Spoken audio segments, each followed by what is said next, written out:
नाज़रीन, इस वक्त मैं न्यू मैक्सिको की धरती में हूँ। न्यू मैक्सिको अमेरिका की एक छोटी सी स्टेट है। छोटी स्टेट तो नहीं, खैर काफ़ी बड़ी स्टेट है। और ये उन स्टेट में से है जो आखिरी दिनों में, जब अमेरिका मार्ज वजूद में आ चुका था। अमेरिका तो एक्चुअली ईस्ट साइड की स्टेट के साथ मार्ज वजूद में आया था।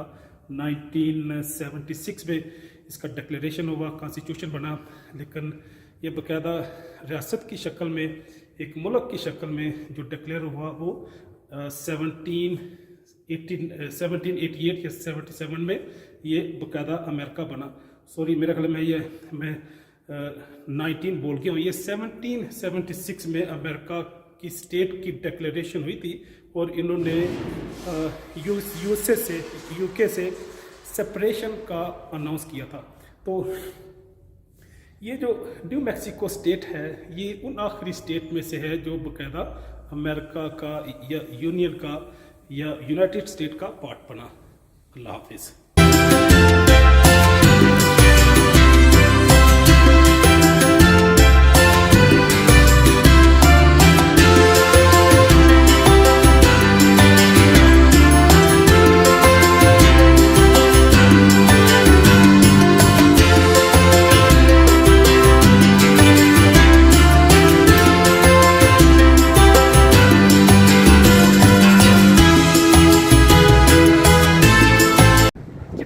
इस वक्त तो मैं न्यू मैक्सिको में खड़ा हूँ। वैसे तो पूरी अल्लाह की कायनात है, अल्लाह की ज़मीन है, सारी धरती, ये पूरी अर्थ, पूरी कायनात अल्लाह की है। लेकिन बहरहाल अल्लाह ने मुझे मौका दिया और मैं यहाँ पे न्यू मैक्सिको में हूँ। न्यू मैक्सिको इसको इसलिए कहते हैं क्योंकि ये मैक्सिको से जब अलग हुई तो इसका नाम मैक्सिको तो नहीं हो सकता था, क्योंकि वो ऑलरेडी एक स्टेट मौजूद थी दुनिया के अंदर साउथ साइड में, जहाँ पे मैक्सिकन लोग रहते हैं, वहाँ पे स्पेनिश ओरिजिन के लोग भी रहते हैं। तो इसलिए जब बाढ़ हुई, ये आखिरी चंद एक स्टेट में से है जो union mean confederation mean United state का पार्ट बनी। तो गोया ये न्यू मैक्सिको है, अमेरिका की बड़ी स्टेट में से एक स्टेट है, बड़ी प्रोडक्टिव है। कई सारे बिजनेसेस यहाँ पे होते हैं और इनकी प्रोडक्शन भी बड़ी वसी है और यहाँ पे माइनिंग भी है। मतलब इसमें और भी ये जियोग्राफी जियोलॉजी के अलावा भी बिजनेस एतबार से और भी इसकी एक वैल्यू और इम्पोर्टेंस है। और बड़ा खूबसूरत मौसम है, साउथ साइड की तरफ आ जाती है। तो आज के लिए इतना ही, मिलते हैं फिर। अल्लाह हाफिज़।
नाज़रीन, जब भी हम किसी इलाके का, किसी कौम का, किसी मुल्क का मुशाहदा करते हैं, उसको एग्जामिन करते हैं, उसका एनालिसिस करते हैं, तो उस धरती के जियोग्राफी, जियोलॉजी, वेदर के अलावा हम डेमोग्राफी को भी कंसिडर करते हैं। डेमोग्राफी मीन वहाँ पे कौन से लोग रहते हैं, उनकी सिविलाइजेशन क्या है, उनके बिलीफ, उनके अकायद, उनका रहन सहन, उनका कल्चर क्या है। ये भी बहरहाल एक इम्पॉर्टेंट फैक्टर है।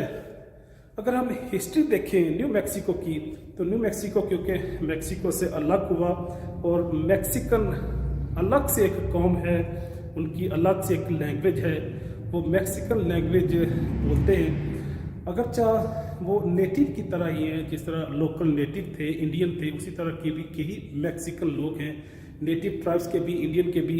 यहाँ पे हज़ारों उनके कबाइल हैं, उनके ट्राइब्स हैं, उनकी लैंग्वेजेस हैं। उनमें से एक मैक्सिकन ट्राइब है या मैक्सिकन नेशन है जो मैक्सिकन बोलते हैं।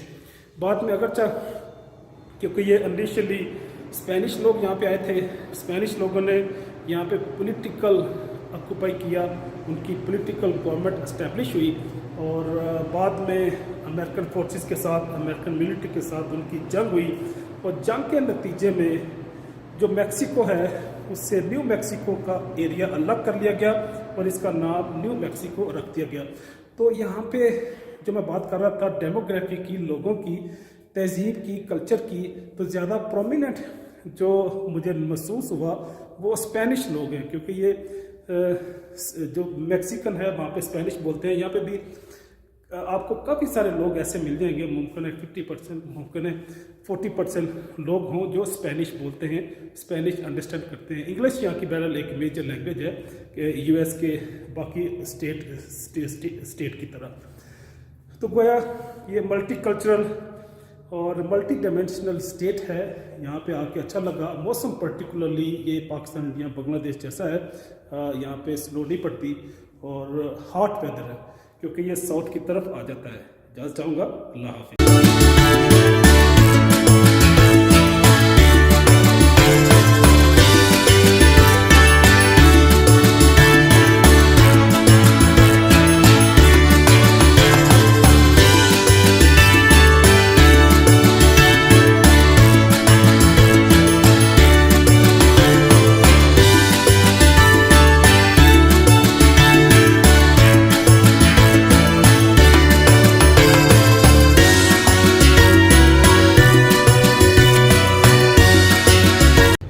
इस वक्त मैं न्यू मैक्सिको में खड़ा हूँ। न्यू मैक्सिको के साथ, एरिज़ोना के साथ, साउथ की तरफ, वेस्ट की तरफ अमेरिकन स्टेट है। इसमें 70% से ज़्यादा लोग स्पेनिश बोलते हैं और इनकी तहजीब पे, इनके रहन सहन पे, इनके फूड के पैटर्न पे वो स्पेनिश का गलबा है और स्पेनिश तहजीब या स्पेनिश कल्चर की एक डोमिनेंसी हमें नज़र आती है और महसूस होती है। जो मैं बात करना चाह रहा हूँ, मेरे पीछे एक बिल्डिंग है। इस तरह की कई ऐसी बिल्डिंग आपको इस स्पेन में नज़र आ जाएंगी। ये बिल्डिंग, ये तर्ज तमीर, ये इमारतों का जो पैटर्न है, ये तो मुसलमानों से बिलोंग करता है। शायद मुसलमानों से कहना मुनासिब नहीं होगा, अरब से बिलोंग करता है कि बाउंड्री वाल तमीर करते हैं, फिर कॉरिडोर तमीर करते हैं और इसके आंगन में, उसके सहन में एक फाउंटेन भी तमीर कर लेते हैं जहाँ से वाटर शावर होता है। तो ये तर्ज तमीर यहाँ पे जो मौजूद है, मैं समझता हूँ कि ये हमारे इस्लाम की, हमारे दीन की, हमारे मज़हब की, हमारे अकायद की, हमारे मखसूस मजाज की गमाजी करती है ये तर्ज तमीर। तो जो मैं बात करना चाह रहा हूँ, सिर्फ इस्लाम ही नहीं बल्कि क्रिश्चियनिटी भी जहाँ पे गई, वहाँ से फिर क्रिश्चियनिटी वापस लौट के नहीं आई। हम यूरोपियन देखते हैं, यूरोपियन नेशन, अल्लाह ने इन्हें क्रिश्चियनिटी से अल्लाह की शनाख्त और पहचान से इन्हें रोशनास कराया। वो लोग जहाँ पे गए, वो चाहे अफ्रीकन कंट्रीज़ हों, वहाँ पे भी आपको जो मिशनरीज़ के, बिशप के, जीसस के मुजस्मे नज़र आएंगे। इसी तरह इस्लाम भी जहाँ पे गया, इस्लाम वहाँ से लौट के फिर वापस नहीं आया, उन लोगों की ज़िंदगियों का हिस्सा बन गए। मेरे नबी ने फरमाया था कि आप ईरान को भी फतह करेंगे, आप रोम को भी फतह करेंगे। फिर उन्होंने ये भी पेशेनगोई की थी कि क़यामत तक ये दोनों सल्तनतें जो उस वक़्त की अपने आप को सुप्रीम नेशन समझती थी, जिस तरह आज अमेरिका और रूस है, अल्लाह के नबी ने फरमाया था कि ये दोबारा कभी नहीं उठेंगी और ऐसा ही हुआ। और ईरान तो ऐसा इस्लाम के अंदर फिर डूब गए कि वही ईरानी जो इस्लाम के दुश्मन थे वो इस्लाम के रखवाले बन गए और आज भी वो कई एतबार से इस्लाम के मफाद के लिए काम करते पूरी दुनिया में नज़र आते हैं। जो मैं बात करना चाह रहा हूँ कि अकायद की, मज़हब की, फ़िक्र की, नज़र की और आइडियालॉजी की कोई हदूद नहीं होती। ना इनका कोई रेस होती है, ना ब्लड है, ना इनकी कोई वतनीयत है, कौमियत है। ये किसी भी कौम, किसी भी नस्ल और किसी भी ख़ानदान में समोते हुए उस कौम को जो अरूज दे सकती है, उस बुलंदियों और रिफतों तक लेके जा सकती है। तो ठीक है, स्पेन में मुमकिन है एक सतह पे इस्लाम का नुकसान हुआ हो, मुसलमानों का नुकसान हुआ हो, लेकिन इस्लाम आज भी गरनाता में, करतबा में, उंदलस में मौजूद है। और सिर्फ ये नहीं, वहाँ पे वो लोग अपनी तहजीब, अपना कल्चर, अपना रहन सहन जब यहाँ पे भी लेके आए साउथ अमेरिका में, और इसी न्यू मैक्सिको में जहाँ पे खड़ा हूँ, यहाँ पे भी मेरे दीन की नुमाइंदगी करती हुई एक इमारत मौजूद है। तो गोया मेरा जो दीन है, मज़हब है, वो कभी भी नहीं ख़त्म होगा हमारा, क्योंकि मज़हब इस्लाम आखिरी दीन है, हमारे नबी आखिरी नबी हैं। इसके बाद ना कोई मज़हब है, ना कोई शरीयत है, ना कोई किताब है, ना कोई पैगंबर है। तो इसलिए ये क़यामत तक ज़िंदा और ताबिंदा रहेगा। इसकी अलामत मैं यहाँ पे न्यू मैक्सिको में, अमेरिका में खड़े होते भी देख सकता हूँ और उसको महसूस भी कर सकता हूँ। इजाज़त चाहूँगा। अल्लाह हाफिज़।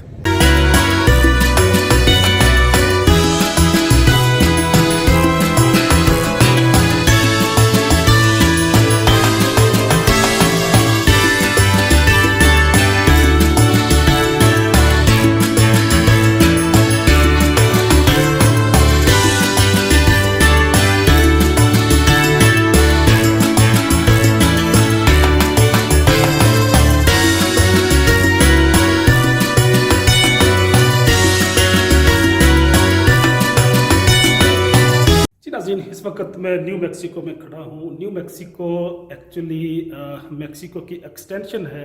ये जब अमेरिकन फोर्सेस की जंग हुई मैक्सिको के साथ, उन्होंने इस एरिया को ऑक्यूपाई किया, क्योंकि ये बड़ा इंपॉर्टेंट एरिया था, क्योंकि ये आगे गल्फ़ के साथ मिलता था। तो अमेरिकन फोर्सेस ने कैलिफोर्निया, एरिज़ोना और टेक्सास के साथ इसको भी, न्यू मैक्सिको को भी ऑक्यूपाई कर लिया, और उन्होंने क्लेम किया ये एरिया उनका है और ये यहाँ पे रिजाइड करेंगे, यहाँ पे अपनी गवर्नमेंट एस्टेब्लिश करेंगे। लेकिन बहरहाल जंग हुई। जंग के नतीजे में हमें पता है अमेरिका की जो मिलिट्री पावर है, जो फौजी ताकत है, अस्करी कुव्वत है, वो बड़ी स्ट्रांग है। तो उस दौर में भी उन्होंने मैक्सिकन फोर्सेस को एक लंबी जंग के बाद, लंबी बैटल के बाद उन्होंने उनको शिकस्त दी और इस एरिया को उन्होंने ऑक्यूपाई किया। तो जब ऑक्यूपाई किया तो इसका नाम भी उन्होंने, क्योंकि डिफरेंट रखना था, तो एक फॉरवर्ड ब्लॉक की तरह, जिस तरह पाकिस्तान में लोटो का बनता है, इसी तरह यहाँ पे भी इस एरिया का नाम, जो अमेरिकन ने मैक्सिको से अलग किया था, इसका नाम न्यू मैक्सिको रख दिया। और आजकल ये न्यू मैक्सिको के नाम से स्टेट जानी और पहचानी जाती है।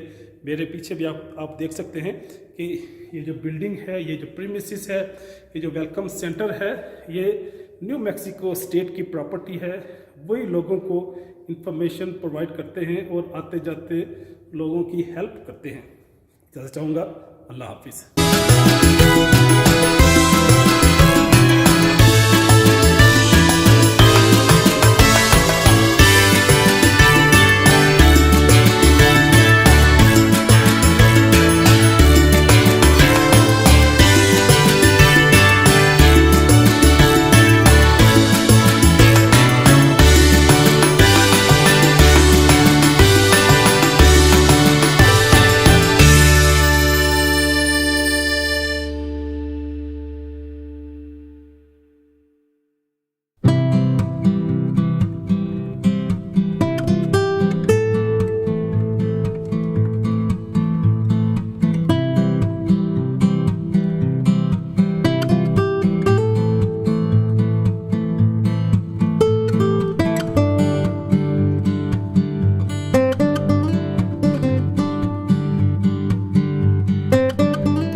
नाज़रीन, इस वक्त मैं न्यू मैक्सिको में हूँ। न्यू मैक्सिको अमेरिका की एक बड़ी स्टेट में से स्टेट है, और ये अमेरिका के मर्ज़ वजूद में आने के बाद, मेरा मतलब है अमेरिका, क्योंकि मुल्क बाद में बना, लेकिन इसका कॉन्स्टिट्यूशन उससे पहले बन चुका था। जो डिक्लेरेशन ऑफ द फ्रीडम वो 1776 में इन्होंने कर दिया था, लेकिन ये बाकायदा एक स्टेट की शक्ल में। जो पहला इनका प्रेसिडेंट बना जॉर्ज वाशिंगटन, वो 1788 या 87 में वो फर्स्ट प्रेसिडेंट नॉमिनेट हुआ था। मेक्सिको स्टेट बड़ी बाद में जाके अमेरिका का हिस्सा बनी, लेकिन बहरहाल ग्रेजुअली अमेरिका एक स्ट्रांग से स्ट्रांग तर, एक मजबूत से मजबूत तर मुल्क बनता चला गया। इसके रिसोर्सेज भी फैलते गए। इसका एरिया जो था वो ईस्ट साइड से वेस्ट साइड तक फैलता चला गया, और इसमें बाकी भी जितनी भी स्टेट थी नॉर्थ अमेरिका की, कनाडा से अलग, कनाडा के अलावा वो सारी इसका हिस्सा बनती चली गई। बड़ा अजीब कंट्री है यूनाइटेड स्टेट।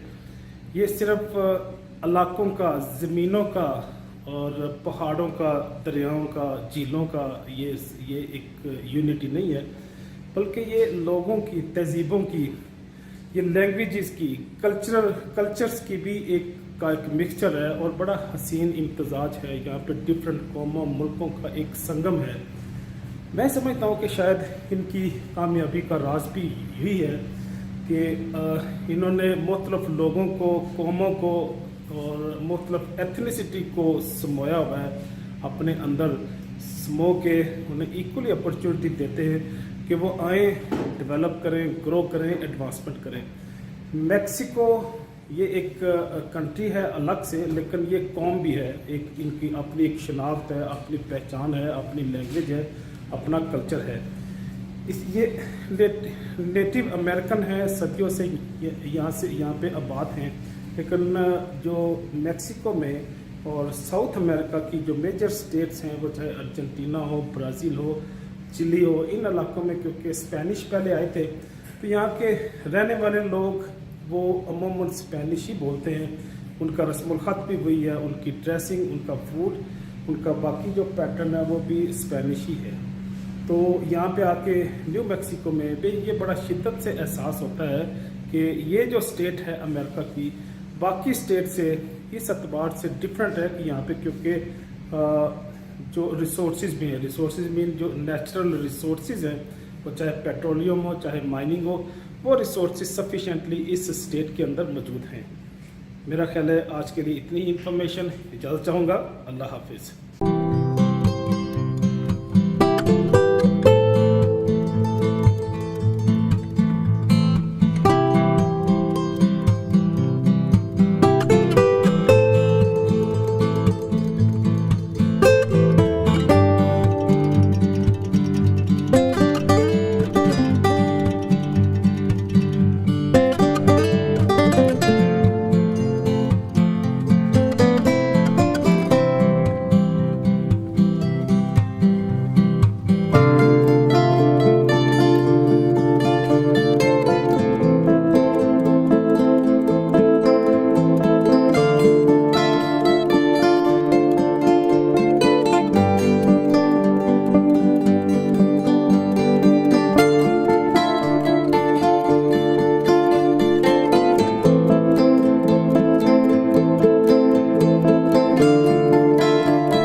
नाज़रीन, डॉक्टर ताहा नज़ीर आपसे मुखातिब है। मैं आपको अपने प्लेटफॉर्म पे खुशामदीद कहता हूँ।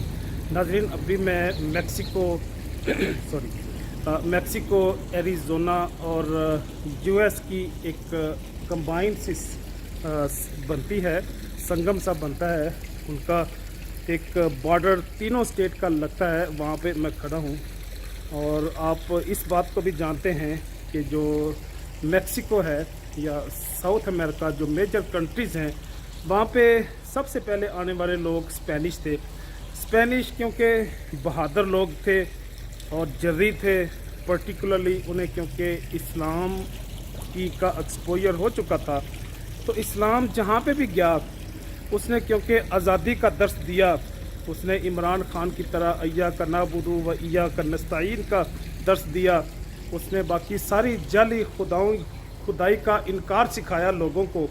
तो हमारा तो जो मज़हब का, दीन का आगाज़ ही इनकार से होता है, बगावत से होता है। तो हम दुनिया की सारी जैली खुदाइयों का इनकार करते हैं, सिर्फ़ एक अल्लाह की रबूबियत, उसकी अलूहियत का इकरार करते हैं, उसी को मानते और जानते हैं। तो जो मैं बात करना चाह रहा हूँ वो ये है कि स्पेनिश लोगों ने भी मुसलमानों के कल्चर को, हमारी तहजीब को देखा कि ये बड़े अजीब लोग हैं। अरब क्योंकि मल्लाह थे, वो कश्ती रानी करते थे, दूर दराज इलाकों तक अपना अनाज और अपनी चीज़ें लेके जाते थे। अल्लाह ने उन्हें इस्लाम की दौलत से भी माला माल जब कर दिया, तो फिर इसने यूरोप की दूसरी कौमों को इल्म से, साइंस से, टेक्नोलॉजी से, इंजीनियरिंग से आरास्ता कर दिया।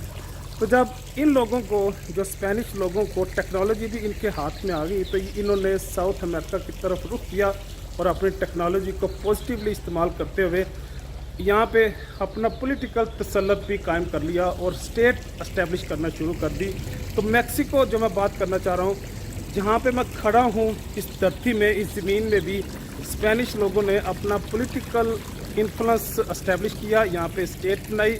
लेकिन उनके लिए इतनी दूर से मुमकिन नहीं था उस दौर में, क्योंकि टेक्नोलॉजी इतनी एडवांस नहीं थी कि वो चीज़ों को, इलाकों को और डिफरेंट जो उनके एडमिनिस्ट्रेटिव डिपार्टमेंट्स होते हैं वो इस्टेब्लिश करके वो मुल्कों को चला सकें। तो इसलिए उन्होंने इसको गिव अप कर दिया और अमेरिका ने बाकी कई जिस तरह टेक्निक्स यूज़ करते हैं, वो चाहे कॉन्स्पिरेसी हो, चाहे इन्फ्लुएंस हो, जिस तरह उन्होंने इराक़ में, अफ़गानिस्तान में, लीबिया में और गज़ा में, मिस्र में, इवन पाकिस्तान के अंदर पाकिस्तान की फ़ौज को जिस तरह से काबू किया हुआ है, इसी तरह से उन्होंने इसी टेक्निक से मैक्सिको को भी ऑक्यूपाई किया और अपनी एक्सपेंशन कर ली और बाद में बाकायदा ये यूएस का एक पार्ट बन गया न्यू मैक्सिको के नाम से। अब ये इलाका, अब ये स्टेट जानी और पहचानी जाती है। तो यहाँ का परिंदों का पैटर्न भी डिफरेंट है। मैं कब्बे भी देख रहा हूँ, यहाँ पे मुझे कबूतर भी नज़र आए और यहाँ पे बड़ी अजीब चीज़ मुझे फाख्ता नज़र आई। मुझे पंजाबी में उसको हम कुगी कहते हैं और उर्दू में फाख्ता कहते हैं, इंग्लिश में उसको डव कहते हैं। ये परिंदा क्योंकि मेरे इलाके का है, मैं पंजाब का हूँ, लाहौर के जो बियाबान या उसके पेरीफ्री में मैं रहता हूँ और इसकी आवाज़ को सुन के फाख्ता को एक तो अमन की अलामत है, दूसरा ये मेरे मखसूस कल्चर की भी नुमाइंदगी करती है और एक मखसूस मौसम को की भी ये रिप्रेजेंटेशन करती है। क्या चाहूँगा। अल्लाह हाफिज़।